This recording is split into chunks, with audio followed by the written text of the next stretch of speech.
सत साहिब way of living book written by Sant Rampal जी महाराज। 2 शब्द। पुराने जानदार की ज़िंदगी का सफ़र जन्म से ही शुरू हो जाता है।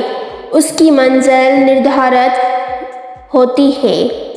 यहाँ इस पवित्र पुस्तक में इंसानी ज़िंदगी के सफ़र पर पूरे विस्तार तफसील से बयान है। इंसान मर्द औरत की मंजिल मोक्ष निजात हासिल करना है। उसके रास्ते में पाप और पुण्य, गुनाह और सवाब, कर्मों के गड्ढे और कांटे हैं। आपको इस बात की हैरानगी होगी कि पाप कर्म तो रुकावट होते हैं और पुण्य तो सुखदाई होते हैं। इनको गड्ढे कहना ठीक नहीं।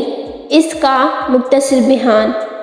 पाप रूपी गड्ढे और कांटे इंसानी ज़िंदगी परमात्मा के शास्त्रों में बताए तरीके के मुताबिक साधना करके मोक्ष प्राप्त करने के लिए प्राप्त होता है। पाप कर्म की तकलीफ़ भक्ति में रुकावट करती है। मिसाल तौर पाप कर्म के कारण जिस्म में रोग, बीमारी हो जाना, पशुधन या फसल में नुकसान हो जाना, कर्जा बढ़ जाना। कर्जाई इंसान दिन रात परेशान रहता है, वो भक्ति नहीं कर पाता। पूरे सतगुरु से दीक्षा लेने के बाद परमेश्वर उस वक्त की ये सारी तकलीफ़ें दूर कर देता है। तब वो अपनी भक्ति पूरी श्रद्धा से करने लग जाता है। परमात्मा पर विश्वास बढ़ता है, मजबूत हो जाता है। लेकिन भगत को परमात्मा की तरफ समर्पित फिदा होना चाहिए। जैसे पतिव्रता स्त्री, ईमानदार बीवी अपने पति शोहर के सिवाय किसी और मर्द को काम पूर्ति के लिए सपने में भी नहीं चाहती, चाहे कोई कितना ही सुंदर क्यों ना हो। उसका पति शोहर हर मुमकिन कोशिश करके सारी सहूलतें पेश करता है, खास प्रेम भी करता है। इस तरह दीक्षा लेने के बाद आत्मा का मिलन परमात्मा से होता है। गुरुजी आत्मा का विवाह शादी परमात्मा से करवा देते हैं। अगर वो इंसान शरीर द्वारी आत्मा अपनी पति परमेश्वर से पतिव्रता की तरह समर्पित फदा रहती है, यानी पूर्ण परमात्मा के सिवा किसी देवी देवता से मनोकामना की पूर्ति नहीं चाहती, तो उसका पति परमेश्वर के जीवन मार्ग में रुकावट सब पाप कर्मों के कांटों को बाहर साफ कर देता है। उस आत्मा के जीने की राह साफ और आसान हो जाती है। उसको मंजिल आसानी से मिल जाती है। उस आत्मा के लिए परमात्मा क्या करता है, उसको संत गरीबदास जी ने परमेश्वर कबीर से प्राप्त ज्ञान को इस तरह बताया है। गरीब पतिव्रता जमी पर जीव जीव दर है पाऊँ, सिमरत झाड़ू देत है ना कांटा लग जाए। कबीर परमेश्वर ने कहा है कि कबीर साधक के लक्षण कहूँ, रहे जीव पतिव्रता नारी। कहे कबीर परमात्मा को लगे आत्मा प्यारी।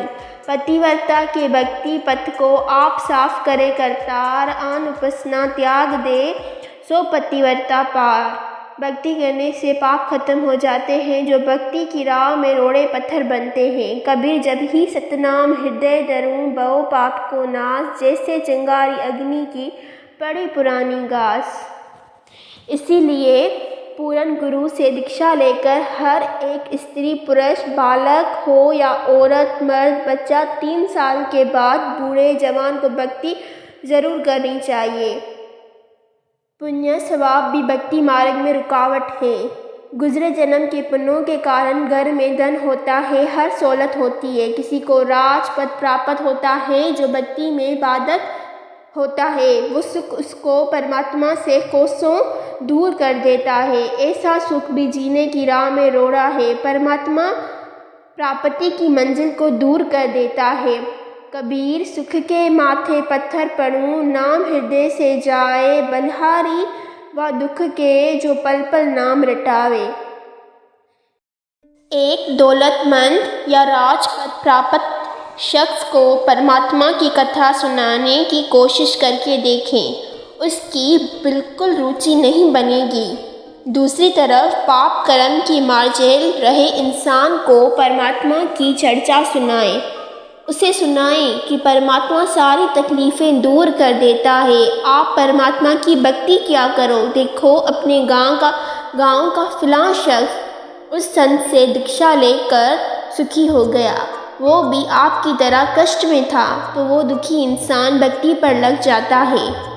उसके अलावा वो दुख वरदान बन गया। जो सुखी है उसको कैसे समझाएं। उसके पास तो पुण्यों की मलाई प्राप्त है। वो दौलतमंद इंसान अपने पुण्यों को खर्च कर खाली होकर और पापों की माल गाड़ी पर कर मरने के बाद परमात्मा के दरबार में मुंह लटकाकर डर का मारा जाएगा। कुत्ता गधा सूर के जन्म पाएगा। उससे अलग दुखी गरीब इंसान परमात्मा की भक्ति करके दान धर्म करके वर्तमान में भी सुखी हो जाएगा।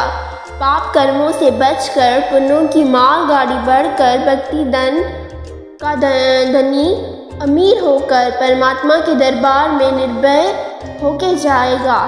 परमात्मा सीने से लगाएगा। उस भगत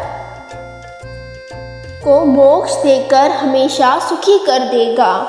अगरचा अमीर राज प्राप्त सुखी आदमी भी भक्ति पर लग जाए तो उसका काम बना बनाया है। मोक्ष में कोई उलझन नहीं है। एक अच्छा आदमी ने कहा, मैं कोई नशा नहीं करता, सभी बुराइयों से दूर हूँ, दूसरे की बहन बेटियों को अपनी समझता हूँ, कोई पाप नहीं करता, मुझे भक्ति की कोई ज़रूरत नहीं। सत्संग में ऐसे औरतें मर्द जाते देखे हैं जो सारी बुराइयां करते थे, बदनाम थे। जैसे दवा एकड़ ज़मीन है, 1 एकड़ भाग कर सवर रखा है, यानी घास फूस काट कर हल या ट्रैक्टर चला कर साफ सुथरा कर रखा है और बीज बोया ही नहीं।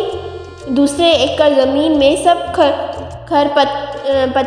पत्तेवार झाड़ बूझड़े और घास उड़ा खड़ा है, तो दोनों बेकार हैं। अगर दूसरे एकड़ को किसी ने सवार कर साफ करके गेहूँ बूंदा है और पहले साफ किए में कुछ नहीं हुआ, तो दूसरे उस पहले वाले से कई गुना अच्छा है जिसको सवार छोड़ दिया, बीज बोया ही नहीं। इसीलिए अगर आप विकार मतलब बुराई से आज़ाद हैं तो आप जी को भक्ति बीज बोना पड़ेगा, तभी आप जी के शरीर रूपी ज़मीन का लाभ होगा। जो बुराई करते थे उनको ज्ञान हुआ और बुराई छोड़कर भक्ति करते हैं तो उन्होंने अपने जीने की राह बदल ली, साफ कर ली, मंजिल नज़दीक हो गई। आप आगे पढ़ेंगे कि एक वेश्या ने कबीर परमेश्वर जी का सत्संग सुना और अपनी राह बदल ली और नाम दीक्षा लेकर सत्संग में जाने लगी। नगर के लोगों को अच्छा नहीं लगा, मुंह जोड़ कर बातें बनाने लगे। कबीर जी के सत्संग में बदनाम औरतें जाती हैं, ये अच्छे संत नहीं हैं। सब ऐसे ही लोगाई उसके सत्संग में जाते हैं, अपनी बहन बेटियों को वहाँ मत जाने दें। ये विचार लोगों के सुनकर कुछ भगत भी गुरु जी से गांव वालों की ज़ुबान बोलने लगे। तब परमेश्वर जी ने बताया कि कष्टी हो संत बंदगी कीजिए, जो हो वेश्या के प्रभु विश्वास चरण चित दीजिए। भावार्थ तश्री। अगर किसी भगत को कष्ट रोग है और भक्ति करने लगा है तो भगत समाज को चाहिए कि उससे नफरत ना करे, उसको प्रणाम सलाम करे जैसे दूसरे भगतों को करते हैं। उसका सम्मान करना चाहिए, उसका हौसला बढ़ाना चाहिए। भक्ति करने से उनका जीवन सफल होगा, रोग भी ठीक हो जाएगा। इस तरह किसी वेश्या बहन बेटी को दिली ख्याल हुआ है भक्ति करने की, सत्संग में आने की, तो उसको परमात्मा पर विश्वास हुआ है। वो सत्संग विचार सुनेगी तो बुराई भी छूट जाएगी, उसका कल्याण हो जाएगा, समाज से बुराई निकल जाएगी। अगर वो सत्संग में आएगी ही नहीं तो उसको अपने पाप कर्मों का एहसास कैसे होगा। मैला कपड़ा पानी और साबुन के संपर्क में नहीं आएगा तो निर्मल कैसे होगा। ऐसी बदनाम औरतें भी भक्ति करते हैं तो उसको खास आवाज़ से बुलाएं ताकि उसको सत्संग में आने की घबराहट ना हो। अगर उसको रोकोगे तो आप भी पाप के हिस्सेदार बन जाओगे। उससे आगे की कहानी आप इसी पुस्तक जीने की राह में आप पेज नंबर 122 पर पढ़ेंगे, जिसकी हेडिंग है कबीर द्वारा शिष्यों की परीक्षा। श्रीमद् भगवद गीता के अध्याय 9 श्लोक 30 में भी यही सबूत है कि कोई कितना गुनाहगार आदमी भी क्यों ना हो, अगर वो विश्वास भरोसे के साथ परमात्मा की भक्ति करने लग गया तो उससे महात्मा के बराबर मानना चाहिए। वो संतों के विचार सुनकर सुधर जाएगा और अपना कल्याण करवाने लगेगा। इसीलिए इंसान शरीर द्वारी अच्छी आत्मा इंसान को परमात्मा की भक्ति और शुभ कर्म दान धर्म गुरु जी शरण पना में आकर ज़रूरी करना चाहिए। पूज्य कबीर साहब ने बताया है कि कबीर मानुष जन्म दुर्लभ है, मिले न बारंबार, तरवर से पत्ता टूट गिरे वो बहर न लगता डार। सत साहेब।